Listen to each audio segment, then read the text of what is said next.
Eh, yun naman ho pala ang lagay.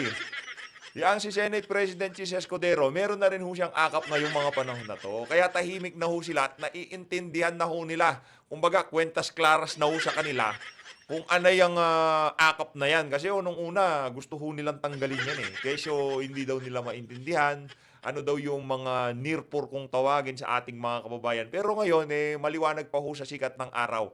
Etong si Nanay, di ho natin alam kung paano nabigyan ng akap yan. Ang dating ho, parang, para sa atin ha, senior na ho itong si Nanay. Ngayon, ang binibigyan ho ng akap, yung mga ah, kapos ang kita program, ika nga, no? Yung mga kababayan nating trabahante, pero nandoon sila kung tawagin itong mga congressman na to, yung mga near poor, no? Pero itong si Nanay, okay lang naman yan, Nay. Kunin nyo ho lahat ng ibinibigay ng mga politiko na yan. Pero sa susunod na eleksyon, kung ano man ang takbuhan niyang si Chis Escudero, tapos na ba termino nito si Chis? Kung sakali hong tumakbo ng pagka-senador to, isa ho tayo sa kakampanya na wag iboto yung mama na yan. Pero bago ho lahat ng yan mga kababayan, bago ho tayo magkalimutan, ilang araw na lang ho mga kababayan, Pasko na. Isang like at isang subscribe, masaya na ho tayo dyan. At sa mga gusto sumali sa ating community, yung join button nandyan lang ho sa baba. Dito sa video na to, naku, binalagbag ho nitong si Congressman Rodante Marcoleta ang Tuadcom. Pakinggan ho natin ang banat nitong si Kong Dante kaugnay sa mga mga walang kapararangang banat nitong mga tao dyan sa Tuadcom. Ito mga kababayan. Na naging Huadcom na. Isa kayong komite na ang tanging layunin ay magbalangkas ng mga panukalang batas. Pero ang ginagawa ninyo ay kabaligtaran sapagkat ang nagaganap sa inyong mga pagdinig ay panguusig lamang sa mga taong inaakala ninyo na nagkasala sa batas. Ito ay hindi nyo dapat gawin sapagkat ito'y saklaw na ng ating mga korte at ng ating National Prosecution Service na kinabibilang. Palibhasa ho, karamihan, no, di naman ho kaya, siya lang ata abogado dyan sa Tuadcom, tapos yung mga abogado pa, mga palsipikado. Nandiyan si Akop, nandiyan si Jinky Luistro. Ano lang ho, ito si Jinky Luistro, aminado nga na tinago niya yung kanyang asawa, di ba? Diba? Meron ho siyang kaso. Ang ginawa ho ni Jinky Luistro, yan ho ang hustisya para dyan kay Jinky Luistro na nagtatago ng asawa. Kailangan ng mga piskalya dito sa ating bansa. Ang paulit-ulit na pag-iimbestiga ninyo sa Pangulong Duterte ay taliwas talaga sa inyong responsibilidad na mismong ang ating saligang batas ang nagtakda. Marami nang naihayag ang ating dating Pangulo ukol sa war on drugs na may kasangkot na extrajudicial killing. Ang kinakampihan ba ninyo ay yung mga inusig ng dating Pangulo dahil sa kanilang pagkakasangkot sa droga o talagang nagpapasikat lamang kayo at ayaw ninyong bigyan ng daan ng may kinalaman sa droga?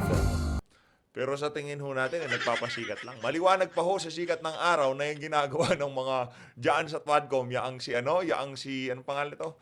Yaang si Konghon. Teka lang ho mga kababayan, meron akong ipapapanood sa inyo na talaga namang kitang-kita nyo ang pagpapasikat ng Konghon na yan. Tapusin ho muna natin itong kay Kondante. Ayun, tapos na ho. Eto na, punta na ho tayo dito kay Konghon. Kala ho siguro nitong Konghon na to, hindi natin makikita ang kanyang kahambugan sa mga hearing na yan dyan sa Tuadcom. Ito, panoorin nyo ho at pakinggan itong video na to ni Konghon. Dahil may utang ng loob po kayo kay Presidente, dahil ina-point niya po kayong PIDEA. Wala po, Mr. Ako. Chair. No, I beg to disagree, kasi Mr. sinungaling Chair. po kayo. Di parang mas magaling pa mag-imbestiga ang Quadcom kaysa sa PIDEA. Yes, Mr. Chair. Yes, Mr. Chair, inamin niyo po, mas magaling mag-imbestiga ang Quadcom kaysa sa... Sandali lang. Tingnan nyo ho itong Konghon na to. Kung makaasta ho siya, ang kausap ho niya dyan, nagserbisyo sa ating mga kababayan. Itinaya niya ho ang kanyang buhay para sa kapakanan ng ating mga kabataan, ng ating mga kababayan, para mailayo sa kamandag ng ipinagbabawal na droga. Tapos kung kontratuin ho siya nitong nasama sa narcolis ni Tatay Digong, ganun-ganun na lang. Yun ang kinasasama ng loob ng marami sa mga kabatch, yung mga mista nitong si General Wilkins Villanueva. Yun ang kinasasama ng loob nila. Kilala nila ang karakas nitong si Sir Wilkins at alam ho nila kung paano magtrabaho yung mama na yan. Ang problema ho, kung tratuin ho siya ng mga congressman na nasa narcolist nitong si dating Pangulong Rodrigo Duterte, ganun-ganun na lamang. Napakawalang hiya ho talaga. Sa totoo lang, napakawalang hiya. Okay. Yan po, di mas magaling po mag-imbestiga ang Quadcom kaysa sa opisina niyo sa PIDEA. No, Mr. Chair. Kailan lumabas si Michael Yang? Nung nagkaroon ng drug haul sa Pampanga. Doon pumasok si Michael Yang. Before that, wala namang actual ebidensya si Michael Yang eh. Now, may mga ebidensya na against him, then we have to pin him down. Eh, ba't you disagree? Marami ng mga chismis at ano. Nako. At na tayong mga naririnig na involved si Michael Yang alalim sa drugs. Mr. Chair, we cannot act on mere chismis kasi here's No. sincere yun, Mr. Oh, Chair. pero, Huwag ka magpero-pero, Brad. Anak ng tokwa, chismis is chismis. Palibasa kayo dyan, puro kachismisan ng mga pinaggagawa nyo dyan sa Quadcom. Sinabi lang na ganito, sinabi lang ni ganyan, yun na ang totoo sa inyo. Yun ang problema sa inyo, mga hearsay lang. Kung tratuhin nyo yung mga hearsay na sinasabi ng mga resource person nyo dyan, mga gospel truth. Yun ang problema sa mga congressman dyan sa House of Representatives. Hindi naman naging law enforcer eh. Kaya kahit chismis, pinapatulan ho ng mga walang hiya. Pakinggan natin itong si Sir Wilkins. hindi ba kaya nyo inabsuelto si Michael Yang at saka si Alan Lim? Dahil malapit siya sa dating Pangulo na nag-appoint sa inyo bilang bilang PIDEA Chief? No, Mr. Chair. Hindi ko isasakripisyo ang pangalan ko sa ng buong karir ko na Wilkins dahil may 3 apo akong anak na Wilkins. Ayoko pong madamage ang pangalan ng Wilkins dahil dala-dala po ng anak ko yan. Hindi ko kinlir si Michael Yang dahil may utang na loob ako presidente. Kinlir ko si Michael Yang because I have personal knowledge na walang ebidensya against Michael Yang. So paano ko siya isasangkot kung wala akong ebidensya? It will never stand in court, Mr. Chair. Nako po, yan ang nga po problema dito. Hindi tatayo sa korte. Pagka mga chismis-chismis lang. Kaya yung mga aligasyon ho kay dating Pangulong Rodrigo Duterte na na-discover daw nila di umano dyan sa Quadcom, hindi ho tatayo yan sa korte. Napakawalang yan, di ba? Paano nga po magkakaroon ng mag-i-stand in court? Hindi nga po kayo Sa susunod na video na lang po pala natin banatan yung kay Kong Hun, no? Kasi medyo matindi ho yung naging palitan doon. Hindi ho natin natalaka yung yung hearing na yun dyan sa House of Representatives. Papasadahan ho natin mamaya, pakinggan na ho muna natin ang mga punto de vista nitong si Sir Ted Pailon kaugnay dyan sa pambibira dito kay Vice President Sara Duterte dyan sa Committee on Bad Government. Pamumuliti ka nga lang ba? Walang kahihinat na niyang mga impeachment na yan at talagang pagpapabida sa mga hearing na kinakandak dyan sa House of Representatives ang pakay ng mga congressman na yan. Pakinggan natin itong si Manong Ted Pailon. Na andoon sa batasan. Ang sabi niya, ito ang maaaring mangyari bukas. Number 1, third complaint is filed. Uy, May 1 o 2 endorser. yun ang sinasabi ni Sec. Jen even before. Diba? Can I finish? Ay, sorry. Na-excite ako, sorry. Sige, Mr. Chair. Continue. Before session ends bukas, if walang maka 1/3 votes, dribble na ito papunta ng committee next year. Then, may try again to get 1/3 votes sa January, pero sobrang tight na yun. If they wanted 1/3 votes, dapat ngayon na yun eh. Pero mukha daw ngang wala. Yun ang sinasabi po nung taga-batasan. Eto, alam mo kung sino to? Sino yan? Yun ang titinda ng sigarilyo doon sa kanto. Bilib ako dyan. Mukhang tropa ni Marco yan, ah. Yung nagtitinda ng sigarilyo Ang doon sa galing may magsalita, sa may labas ng batasan. Ganyan dapat ang mga Pilipino. Okay, ngayon. Diba? Oh.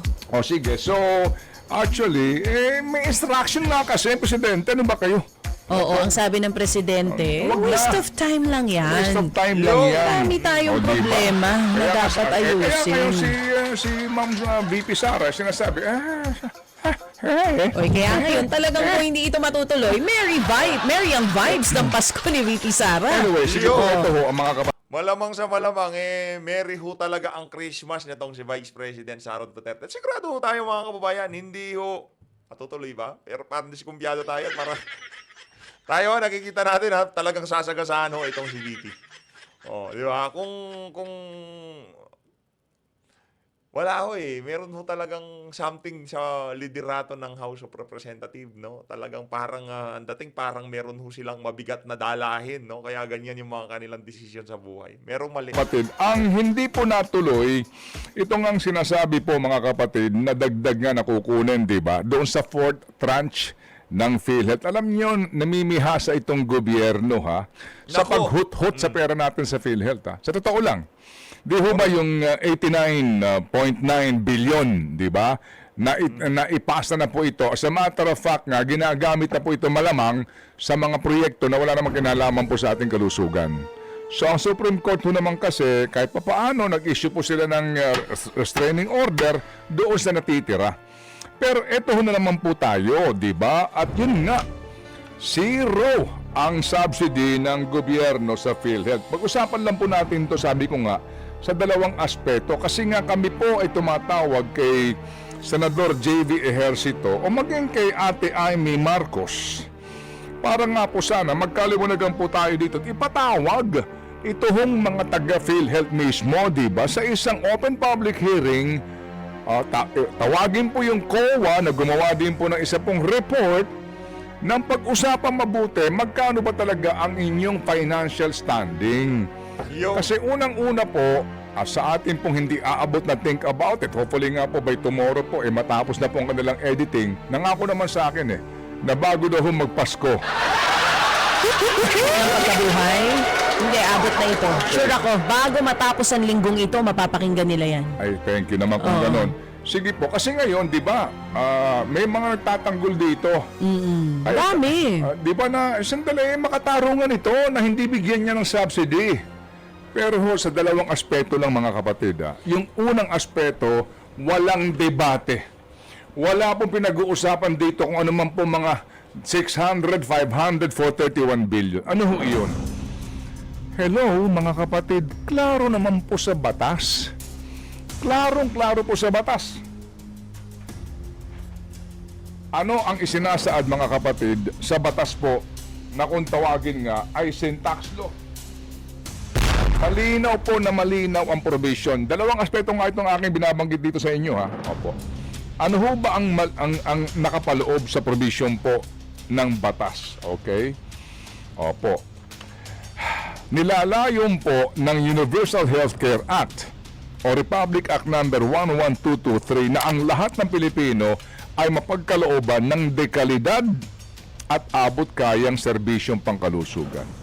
At para matupad ang mithiing ito, itinatakda sa naturang batas na ang koleksyon sa buwis sa ilalim po ng RA 10351 o Syntax Reform Law ay dapat na inilalaan bilang pondo para po sa pagpapatupad ng Universal Healthcare Act. yung, So klaro po ito, meron Maliwanag po. talagang sustento. Meron po talagang automatic appropriations ang PhilHealth. o hindi na ho dapat pag-usapan o pagdebatihan. Yan automatic na nasa batas ho mga kababayan. Ngayon, kung hindi ho nila sinunod ito, ibig sabihin meron ho silang linalabag na batas na hindi pag-allocate ng pondo dyan sa PhilHealth. Ngayon, wala kang ibibigay. So, kung yan ang sinasabi ng batas at hindi ka nasunod sa batas, kailangan pa mo ng isang abogado para mapagtanto na lumalabag ka sa batas? Hindi po ba? Definitely unlawful. Tinanggalan mo ng automatic appropriations ang PhilHealth. Hindi po tayo fan ng PhilHealth, ha?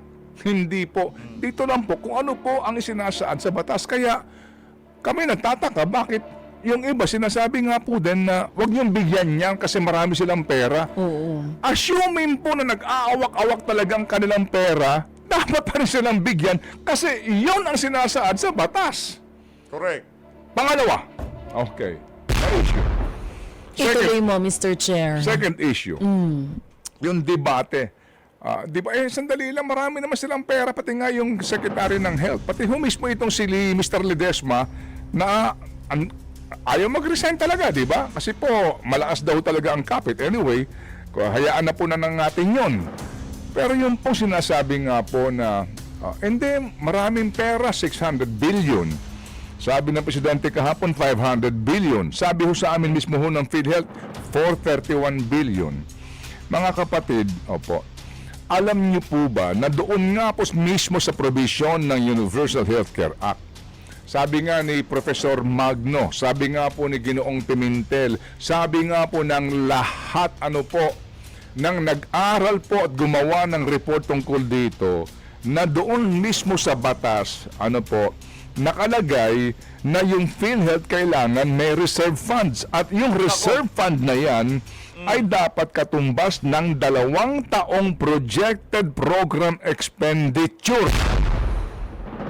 Ano ho ang ibig sabihin yon? Hindi talaga ito dapat pong ginagalaw, hindi ginagasta. Dapat taon-taon meron silang reserve fund at yan nga po ay dapat pong iniingatan. Bakit po may reserve fund?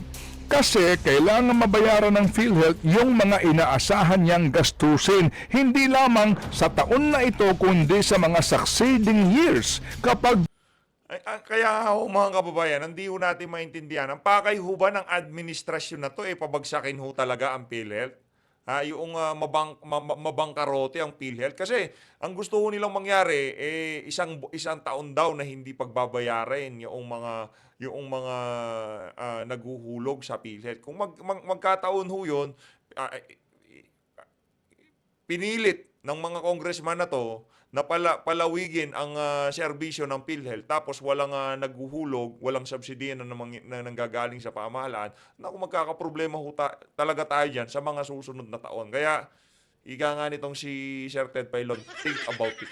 po tinignan natin ngayon yung financial documents ng PhilHealth, yung Statement of Changes in Equity, mga kapatid, mukha nga pong may pera po ang PhilHealth Reserve Fund as of December 31.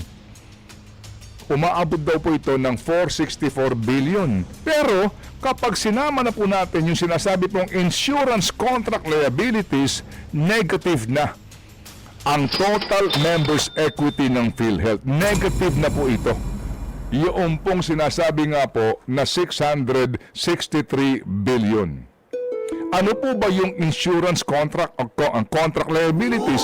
Yan po yung estimate ng gastusin ng PhilHealth kapag po sakasakaling nangangailangan na po ng health coverage yung mga miyembro niya. Kaya po bilang isang insurance company ay kailangan naglalaan ka ng pondo para doon sa tinatawag na insurance contract liabilities. Mismo pong PhilHealth nagsabi nga sa amin, kapag po kinuwenta yan, lalabas po na negative na sila. Pero ngayon po, huwag na ho tayong magtaka na ipagtatanggol ito. Kasi nga po, mismo na presidente, so follow the leader sila. Si Herbosa, si Ledesma, at ang ilan pa po ditong mga kaalyado nila. Okay, fine. Pero sinasabi nila na, huwag kayong mag-alala, baby girl, dahil tuloy naman po yung benepisyo. Huwag kayong mag-alala dahil magpapalawak pa ng benepisyo. Ngayon pa lang po na management nila hindi nagagawa yan The more pa magagawa nyo kapag binawasan na kayo ng pera. Common sense. O eto meron nung kaming case study rin ngayon. Na-confine siya sa PGH. Inoperahan siya mga kapatid matagal-tagal po ang kanyang recovery sa Baga. PGH po ang kanyang ospital. Alright. Ang total bill niya ay halos din po 700,000 piso. Siya po ay 20 taon na miyembro ng PhilHealth. Ang binabawas sa kanya sa kanyang huling payslip, ang binabawas sa kanya na PhilHealth contribution ay 2,050.77 pesos sa kada buwan. Kasi nga po mga kapatid, ang PhilHealth contribution po ay depende sa laki ng iyong sweldo kung ikaw ay direct contributor. Di po ba? So again, sa mga middle class ito, baby girl, magtataka kayo, ang laki ng contribution ninyo. Meron nga po ang contribution mga kapatid ay umaabot sa halagang higit na 4,000 piso. Grabe, Sa bawat buwan na PhilHealth contribution. Kung ikaw ay kukuha ng private HMO, pwede ka na makakuha niyan Kasi kapag yan ay times 12 na, 60,000 na po ito halos Yan po pwede mo nang bayaran yan sa isang pribadong healthcare provider. Pero hindi nag-PhilHealth ka. Okay, ngayon mga kapatid, ito po yung ating case study Ang total niya mga kapatid na bill sa PGH ay 700,000 pesos. Mahigit. Ang kanyang binabayaran na contribution ay 2,050 sa bawat buwan. Alam niyo kung magkano lang po yung PhilHealth na benepisyo? 9,600 pesos. Yung isa po namin case study sa Philippine Heart Center, 27,000. Grabe naman ho yun mga kababayan, 4,000 ang binabawas sa sweldo mo sa loob ng napakaraming taon. Tapos ang ibabawas lang sa yung mababawasan lang ng 9,000 pagka humingi ka na ng ayuda diyan sa PhilHealth. Kasi ayuda ho dating, di ba? Pagka kahit na ikaw membro tapos lalapit ka sa PhilHealth, tapos yung mga empleyado pa diyan akala mo kung sino pagka magi-entertain sila doon sa mga miyembro ng PhilHealth, di ba? Ganyan ho sila diyan. Pesos. Alam niyo ho kung bakit? Siya tanungin niyo, ano ang paliwanag ng PhilHealth nung nagreklamo ka sa PhilHealth? Kasi pag kinuwenta mo yung kanyang contribution for the past 20 years at yun na ibinayad niya doon sa isang pribadong health insurance company, baka po baka po nakalibre pa siya eh. Eh bakit? Kasi private room ka sa PGH. Yun po yun. Ano ang prinsipyo dito? Hindi ho natin tinatanggi na tama po kapag ho mahihirap, libre mo na lahat yan. Charity ward ka, di ba? Doon ka sa common ward. Opo, libre. No balance billing. Yes, of course. Kasi nga po, pero ikaw na middle income earner, ikaw na nagbibigay ng contribution mo na mas malaki sa pangkaraniwan, ang gusto nila, magpa-confine ka, inuubo-ubo ka na, masama ng pakiramdam mo, may cancer ka na, ooperahan ka sa kidney, sa liver o sa puso mo, gusto nila doon ka sa ward ma-confine para ka makakuha ng malaking benepisyo sa PhilHealth mo. Makatarungan ba yun? That's the principle, baby girl. Ganon? So, operahan ka sa baga. Diba? Hindi naman pumayaman tong taong ito. As a matter of fact, uri manggagawa lang ito. Ang dahil pang utang nitong taong ito. Kilala ko po ito eh. Pero ang gusto nila, may sakit ako, hindi ako komportable. Nagbayad ako ng contribution ko na mas malaki sa pangkaraniwan for 20 years. Gusto nila pag ako na-confine sa PGH, doon ako kasama ng ilang ba po nahihirapan sa init ng panahon. At kapag kapaligiran ko na hindi ako komportable, hindi natin minamaliit yun kasi nga po, may ganun naman talaga eh. Pero ikaw na middle income earner na nag-aambag sa PhilHealth, ang gusto nila, magdusa ka pag na-confine ka, tsaka namin babayaran ang bill mo. Ganon? Think about it. Hello, Gising. Sakit ho nun, no? Kunyari, naghulog ho kayo sa loob ng 10 taon dyan sa PhilHealth na yan. Yung 10 taon ho, napakahabang panahon na ho. No? O, 5 taon na lang dyan sa PhilHealth. Taga 5,000 ang inaawa sa sweldo nyo buwan-buwan. Tapos pagka magkiklaim ho kayo, bibigyan kayo 10,000. Kaya kung ako sa inyo mga kababayan, wala na, boycott nyo na ho yan. Meron ho talagang problema hanggat di naaayos ng pamahalaan yung PhilHealth na yan. Wag na ho. Ang labo nun, bibigyan kayo 10,000. Nagbill kayo ng halos kalahating milyon tapos bibigay sa inyo 10,000. Anong to? Ang unfair naman. Tayo yung naghulog. Bawal tayo magpa-aircon ng room? Ganon? Hindi ho, yan talaga. Kailangan para mailibre lahat? Sa ward ka, kwarto? Doon ka sa charity ward. Ay, nagdadalawang isip ngayon lahat ng naghuhulog ng 2,900 per month sa PhilHealth. Ewan ko po, tanungin yung taga PhilHealth. Ganon? Ganon po ba Pag may yun? private room ka, iba na ang komputasyon sa iyo, regardless Mas kung liliit magkano. yung magiging coverage? Nakita mo, si Dingmel mismo, di ba nagreklamo sa pangalala mo, yung sa kanyang COVID? Magkano lang ang na-refund sa kanya ng PhilHealth? Kasi nga private room ka eh. Ganon Yan yun? ang prinsipyo po nito. Kaya nga, there's really something wrong with this health insurer natin, mga kapatid. There's really something wrong with the way they manage our money, with the way they manage our resources. There's something terribly wrong. And it's about time, ito ang maganda pakakataon, opportune time to correct this error. Think about it! Yun.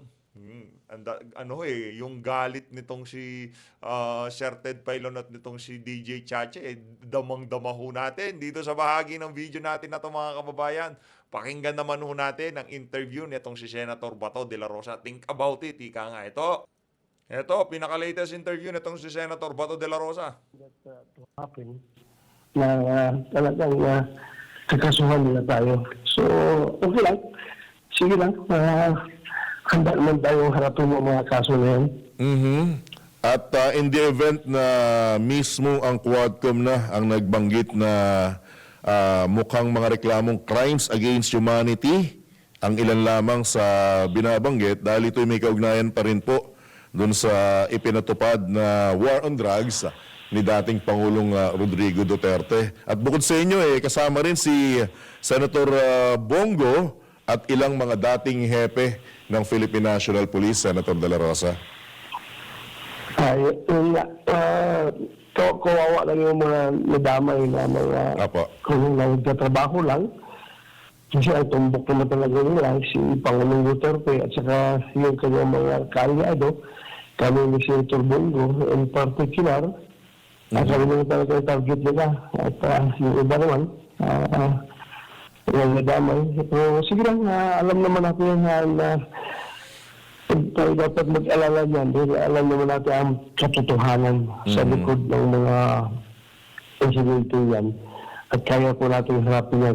Kung yan mang recommendation ng kanilang naparloob sa kanilang kanilang committee report, kung yan man ay tututukan ng DOJ at talagang yung kanilang recommendation ay susundin ng DOJ, we can face everything at any level of level ng pagtakbo ng kaso na yan. Opo. At ako naniniwala naman sa ating criminal justice system na lalabas at lalabas yung justisya patungkol dyan. At ang pinag-uusapan pa lamang natin, Senator De La Rosa, ay yung korte sa ating bansa. What if ito'y gamitin din po ng International Criminal Court? Any reaction on this, Senator De La Rosa? So, ibang usapan na yan. Ibang usapan na yan, no? So, nga, siguro nila talaga na crimes against humanity yung ikakaso nila para meron talagang hindi nila kami itong over sa ICC, no? Ha? Ngayon, lalabas na talabas mo talaga niyan, talagang game plan nila. Simulat sa pulpa sa kanilang ginagawang investigasyon. Tingnan natin kung hahantong ka dyan na ituturn over kami doon sa isang entity na walang jurisdiction sa atin, then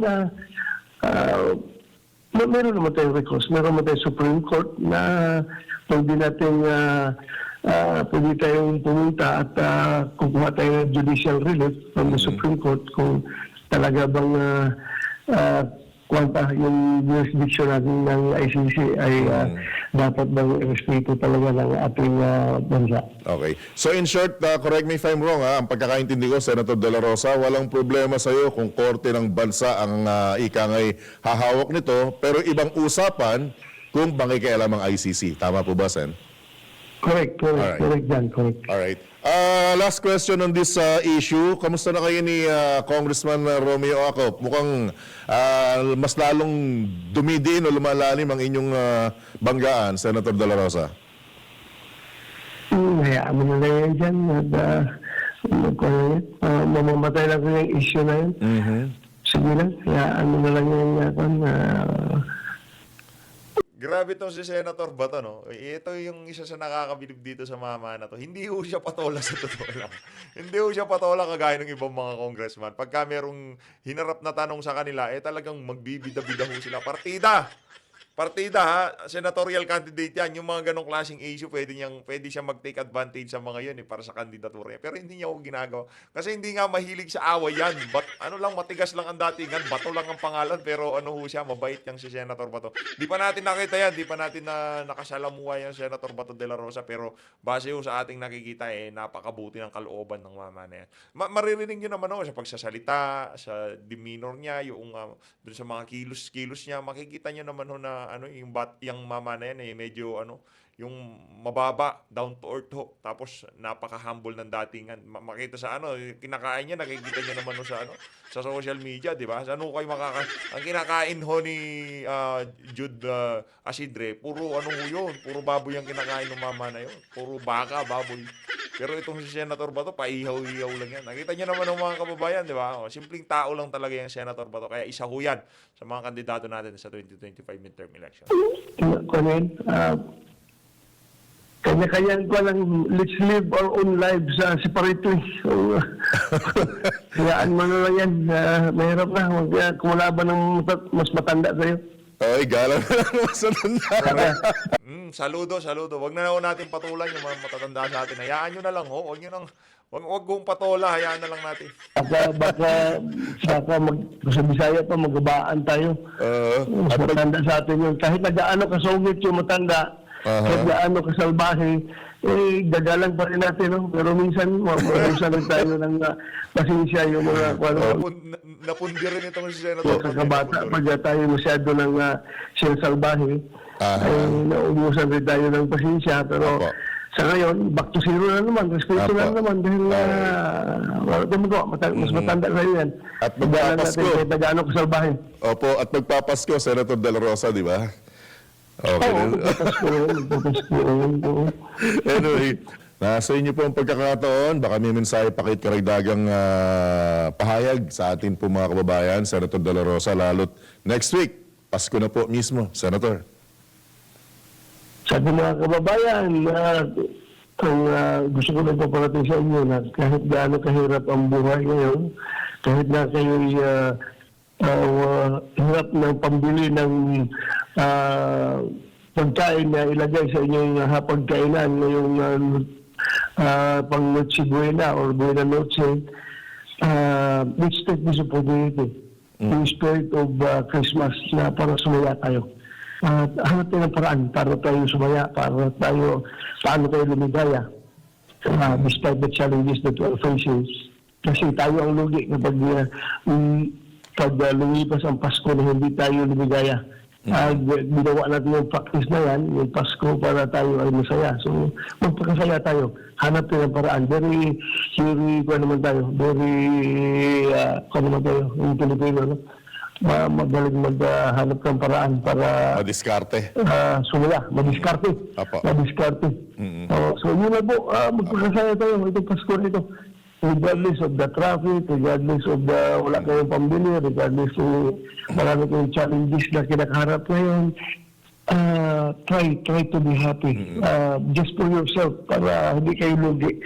Lumipas ang Pasko na hindi kayo lumigaya. Apo. Yun po, ang advice ko sa inyo. Alright. With that, Senator De La Rosa, pahabol ko nga pala, ako nga po pala yung matagal nyo nang nawawalang inaanak, Ninong. Teka lang, Senator Bato ha. Ako, inaanak ko rin yan. Ninong! Ano lang yan. Ayun na nga mga kababayan, yun ang napakagandang mensahe na to si Senator Bato de la Rosa. Ngayong papalapit na ho Kapaskuhan. Tayo naman ho dito sa PH Update, isang share lang, isang like at isang subscribe.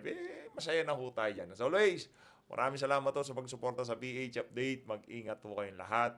Mahal natin ng Pilipinas. Maraming salamat ho mga kababayan.